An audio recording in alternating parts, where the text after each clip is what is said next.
জম্মু কাশ্মীরে সন্ত্রাসবাদ দমন অভিযান আরও জোরদার করার আবহেই নয়াদিল্লিতে প্রধানমন্ত্রীর বাসভবনে উচ্চ পর্যায়ের বৈঠক। মঙ্গলবার প্রধানমন্ত্রী নরেন্দ্র মোদীর নেতৃত্বে ওই বৈঠকে উপস্থিত রয়েছেন প্রতিরক্ষামন্ত্রী রাজনাথ সিং, জাতীয় নিরাপত্তা উপদেষ্টা Ajit Doval, chief of defence staff general Anil চৌহানও বৈঠকে উপস্থিত রয়েছেন।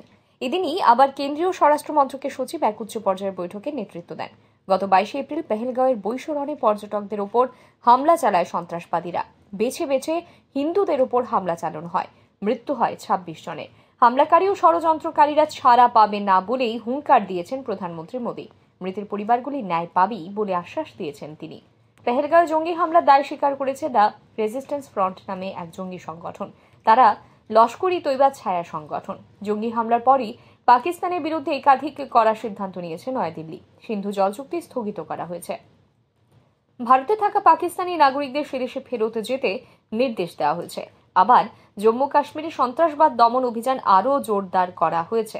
আগামীকাল প্রধানমন্ত্রীর নেতৃত্বে নিরাপত্তা বিষয়ক ক্যাবিনেট কমিটির বৈঠক রয়েছে। তার আগে প্রধানমন্ত্রীর বাসভবনে এই বৈঠক যথেষ্ট তাৎপর্যপূর্ণ বলেই ওয়াকিবহাল মহল মনে করছে।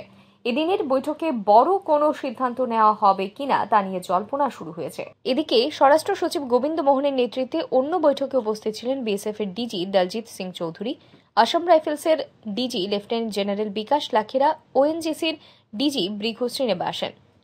সিআরপিএফ এবং সিআইএসএফ এর পদস্থ আধিকারিকরাও স্বরাষ্ট্র সচিবের সঙ্গে বৈঠকে উপস্থিত ছিলেন।